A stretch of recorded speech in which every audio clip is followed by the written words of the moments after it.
पीला फिर इसका मतलब ये है कि ये जो ट्रायल ओपन ट्रायल का मुतालबा इमरान खान साहब कर रहे हैं वो तो मुस्तरद हो गया और इसके साथ साथ ज़ाहिर है कि इसके असरात भी मुरतब होंगे कि जनरल फैज़ जो है वो 3 स्टार जनरल हैं, उनके ऊपर जो है वो इतने संगीन इल्ज़ामात हैं। इमरान खान साहब के ऊपर तो बात आएगी, तो मिलिट्री कोर्ट लगता है आपको भी कि वहाँ पे मामला जाएगा? जी शुक्रिया अस्मा। देखिए जी, पहली चीज़ तो ये है कि अगर एक जनरल का एहतसाब हो रहा है और फ़ौज में देखिए एहतसाब या ट्रायल इस तरह से नहीं होता कि जी मफरूज़ों पे या शक की बुनियाद के ऊपर। इनकी अपनी एक इंक्वायरी होती है, एविडेंस, सॉलिड एविडेंस होती है, तो उसके बाद जाके इस हद तक जाते हैं कि जी एक जनरल को, वो भी जो माजी में ISI के चीफ रह चुके हैं, उनको गिरफ्तार कर लिया जाए। उनके साथ साथ बाकी जो लोग हैं, कुछ ब्रिगेडियर्स हैं, जो भी हैं, जो हम सुन रहे हैं कि उनको भी गिरफ्तार कर लिया गया है। यहाँ तक के बात होती है कि जनाब ये भी सुना है कि जनरल बाजवा भी अंडर हाउस अरेस्ट हैं। ये जो बातें इस्लामाबाद में होती हैं, मैं तो इस्लामाबाद से आज आई हूँ, तो जो बातें होती हैं जो पार्लियामेंट लॉजेस के अंदर और नेशनल असेंबली के अंदर, तो ये चीजें बड़ी जनरल बाजवा वाली खबर गलत है। हाँ, वो तो आज ही मेरे ख्याल है पाकिस्तान वापस पहुंचे। ठीक, हद तक ये बात जा रही है कि ताने बाने वहां जुड़ रहे हैं। अच्छा, मुझे समझ नहीं आती कि इमरान खान साहब क्यों ओपन ट्रायल का मुतालबा कर रहे हैं। उनके अपने लीगल मामलात हैं, उनको लड़ें, उनके अपने मामलात ठीक करें।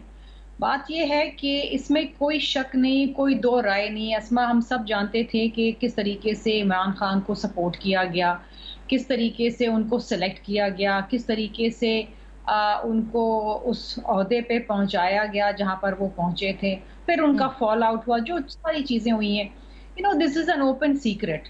अब जब आप बात करते हैं कि फौज ने सियासत में मुदाखलत नहीं करनी, तो फिर इसको अमली तौर पे नजर आना चाहिए, जो कि हमें माजी में नजर नहीं आया।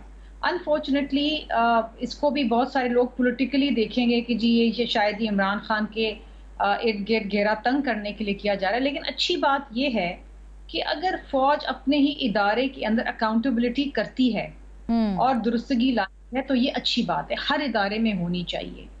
साकिब निसार साहब की बात हो रही है, जुडिशरी में भी अकाउंटेबिलिटी होनी चाहिए। Why not? देखिए ना, there are no holy cows here. इदारा अगर खुद लोगों की अकाउंटेबिलिटी करे तो ये अच्छी बात है ना। I think this will set a president, और मैं समझती हूँ कि इसमें बुराई नहीं होगी, अच्छाई होगी इन फ्यूचर इन पाकिस्तान। लेकिन मैं अगेन ये बात, हम अगर सिलेक्टिव चीजें नहीं होनी चाहिए ना, फिर हाँ सिलेक्टिव नहीं होनी चाहिए, फिर सारे अदवार को उठा के फिर उसके ऊपर भी एक ट्रूथ एंड रिकंसिलिएशन बना दें, उसके ऊपर भी करें। जाहिर है कि हाइब्रिड रिजीम हमने देखा है। बिल्कुल सही बात। देखिए, मैं जिस जमात से ताल्लुक रखती हूँ, हमारा ये पुख्ता यकीन है कि there should be no miscarriage of justice. अच्छा, फेयर ट्रायल किसी का, कि हम तो वो लोग हैं ना जिन्होंने भुगती हुई है। शहीद जुल्फ़िकार अली भुट्टो साहब को फांसी चढ़ा दिया, अब 44 साल बाद उनको जाके मगर अच्छा बिल्कुल बिल्कुल। लेकिन बैरिस्टर अकील साहब, अब मुझे ये बताइए कि अब जो बॉल है वो आपकी कोर्ट में है। वैसे आपकी कोर्ट में तो नहीं है, लेकिन नहीं हमारी कोर्ट में ही है। आपकी कोर्ट में ही है, पक्की बात है जी बिल्कुल। तो ये जो भी शाह खावर साहब ने बताया, इसके अंदर आपने भी बहुत सारी डिटेल्स बताई हैं। 9 मई को किस तरह से आप जोड़ सकते हैं जनरल फैज़ और इमरान खान साहब के साथ इस मामले के अंदर? देखिए, जो एक अमेंडमेंट आई जिसका जिक्र भी किया, उसमें सेंसिटिव इंफॉर्मेशन अगर उनके इल्म में थी, क्योंकि वो एक सेंसिटिव ओहदे पे भी फाइज रहे थे, एंड ऑब्वियसली पोस्टमेंट और इवन ड्यूरिंग उस टाइम पे अगर कोई ऐसी बात चल रही थी, वो तो ये सारा जो चीज़ है ये अनफोल्ड हो रही है अभी आहिस्ता आहिस्ता करके, वो one step at a time. ये तमाम तर चीज़ें, ये तमाम तर वो लोग जिन्होंने सहूलत कारी की या किसी न किसी तरह उस नेक्सस में ये आ रहे हैं, और एक वाइडर नेट में बड़ा इसको इस्तेमाल इसलिए कर रहा हूँ क्योंकि वाक़तन हकीकतन जो है एक वाइडर नेट कास्ट किया गया है।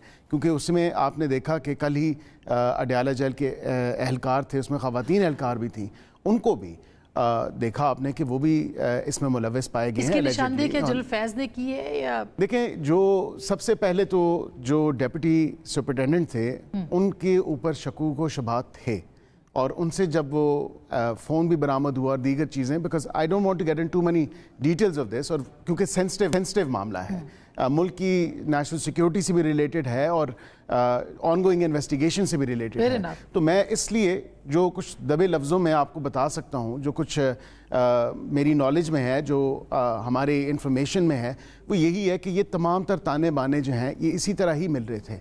अब ये कोई आज वज़ीर आज़म साहब को रिपोर्ट पेश की गई, उसमें डेफिनेटली बात आई कि ये एंड्रॉयड फ़ोन इस्तेमाल नहीं करते थे। कोई इंसान जो है अगर इस तरह की कोई चीज़ कर रहा है, इंफॉर्मेशन इधर से उधर पास ऑन कर रहा है, और आपने देखा होगा हॉलीवुड की फिल्मों में भी हमने देखा और दीगर भी हर जगह ये, बल्कि इंटरनेशनली बर्नर फ़ोन इस्तेमाल होते हैं, और ये वो बर्नर फ़ोन था जो कि इस्तेमाल हुआ जा रहा था और आपस में कम्युनिकेशन होती थी। ये तो आप एक तो पैगामात, बर्नर फ़ोन जो था वो जी बिल्कुल, ये फ़ोन इस पे बिल्कुल डेफिनेटली ये जो नॉर्मल एक फ़ोन होता है जो पुराने ज़माने का नोकिया के छोटे 3310 तो नहीं कहूँगा, लेकिन उससे भी छोटे फ़ोन अवेलेबल हैं, बर्नर फ़ोन्स हैं। तो वो बर्नर फ़ोन्स के ज़रिए जो है ये कम्युनिकेशन थी, बिल्कुल थी बिटवीन फायद साहब और इनकी इमरान खान साहब के, और बीच में पैगाम रसाई जो है होती थी। ये जेल सुपरिटेंडेंट के जो डिप्टी सुपरिटेंडेंट साहब थे ये भी करते थे। इसीलिए तो तमाम तर ताने बाने जुड़ के एक ये तमाम तर लोग, ये सारी आपको ये पजल्स हैं, ये पीसेस हैं उस पजल के, ये आहिस्ता आहिस्ता जुड़ रहा है और ये कंप्लीट पिक्चर आपके सामने आ जाएगी।